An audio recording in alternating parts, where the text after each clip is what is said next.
আসসালামু আলাইকুম। একটা বিষয় আপনাদের সাথে শেয়ার করে রাখি।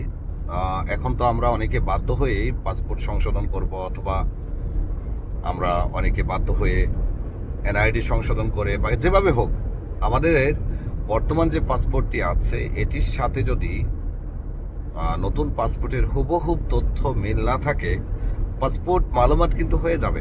মালুমাত আপনি খুব সহজে করতে পারবেন, কারণ পাসপোর্ট মালুমাত হওয়ার ক্ষেত্রে কি প্রয়োজন হয় আপনার পুরাতন পাসপোর্টের নাম্বার, ছবি, আর নতুন পাসপোর্টের নাম্বার এবং ছবি আর মেয়াদ।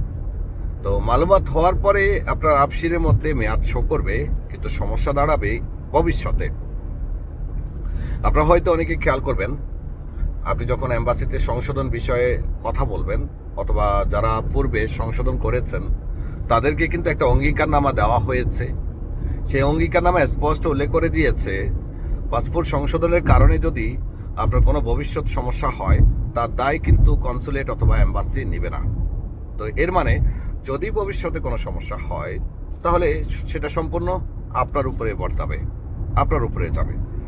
তো এখন যদি কোনো কারণে বাধ্য হয়ে বা সমস্যার কারণে আপনি সংশোধন করিয়ে ফেলেন, আপনার পূর্বের পাসপোর্টের সাথে যদি মিল না থাকে, হয়তো সাময়িক আপনি সমস্যার সম্মুখীন না হলেও ভবিষ্যতে আপনি কি কি সমস্যার সম্মুখীন হবেন সেটা একটু বলছি। ব্যাংকিং, কারণ ব্যাংকে যখন যাবেন হয়তো আপনার পাসপোর্ট চাইতে পারে ক্ষেত্র বিশেষে। যখন আপনার ইকামার সাথে আপনার পাসপোর্টের নামের বা তথ্যের গরমিল দেখবে, তখন একটা সমস্যা তৈরি হতে পারে। নাম্বার 2, কখনো আপনি ফ্যামিলি ভিজিট বিষয়ে ফ্যামিলি আনতে চাইলে সেক্ষেত্রে আপনি যখন আপনার ডিজিটাল ইকামা এবং আপনার পাসপোর্ট ছবি শো করবেন, তখন কেননা আপনার পাসপোর্টে থাকবে একটা তথ্য, আপনার ইকামাতে থাকবে আরেকটা তথ্য। ইকামাতে আপনি কিন্তু তথ্য পরিবর্তন খুব সহজে করা সম্ভব নয়, এটা অনেকের পক্ষে সম্ভব হবে না, কারণ এখানে কপিলের প্রয়োজন হয়, সরাসরি যাওয়া প্রয়োজন হয়, এবং আরও অনেকগুলো কাগজপত্রের প্রয়োজন হয়।